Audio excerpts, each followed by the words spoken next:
Afternoon, Oakwood Cemetery is marking a major milestone, the 100th anniversary of Memorial Day in Raleigh. The first observance of National Memorial Day here was held at the cemetery in 1924 in the wake of World War I. WRL's Eric Miller has the story.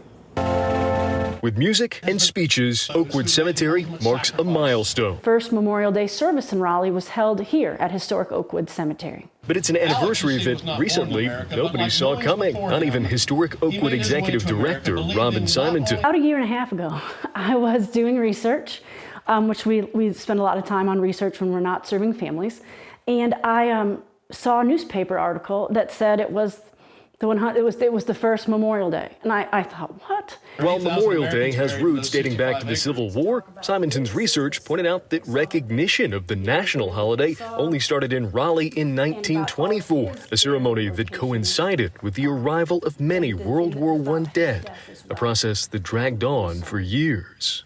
The French didn't want us to repatriate our people. There was an initial delay there.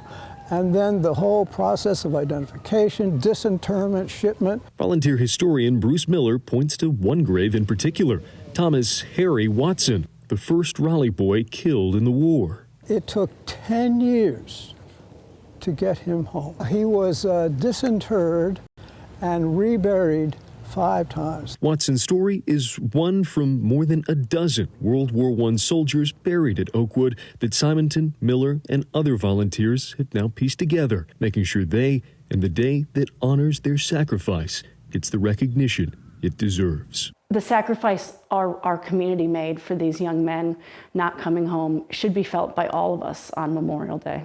In Raleigh, Eric Miller, WRAL News. So much important history there, and if you would like to learn more about the veterans from World War I and beyond buried at Oakwood Cemetery, their stories have been compiled into a new book that you can find in the cemetery's main office.